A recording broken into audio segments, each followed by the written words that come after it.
বোর্ডে লক্ষ্য করো, মাদার ইজ ড্যাশ রাইস, কুলু হচ্ছে কুক, রাইস ইজ ড্যাশ, কুলু হচ্ছে কুক। একটা মজার জিনিস খেয়াল করো, শূন্যস্থানের সামনে এখানেও ইজ এখানেও ইজ, আর ভার হচ্ছে এখানেও কুক এখানেও কুক, তাহলে তো সেম জিনিস হওয়ার কথা, তাই না? নো, কখনোই না। আমাদের দেখতে হবে সাবজেক্টটা হচ্ছে এখানে মাদার, বাট এখানে রাইস। এখানকার সাবজেক্ট হচ্ছে অ্যাক্টিভ সাবজেক্ট, এখানকার প্যাসিভ সাবজেক্ট। অ্যাক্টিভ সাবজেক্ট অর্থাৎ সাবজেক্টটা নিজে কাজ করতে পারবে।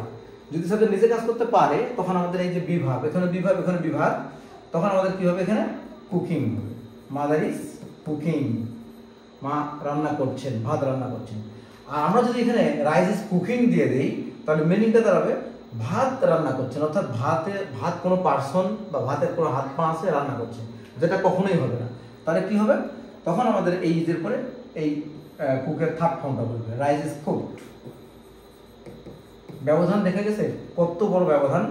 এখানে হচ্ছে মাদার ইজ কুকিং আর এখানে হচ্ছে রাইস ইজ কুকড, বিকজ এটা অ্যাক্টিভ সাবজেক্ট, এটা প্যাসিভ সাবজেক্ট।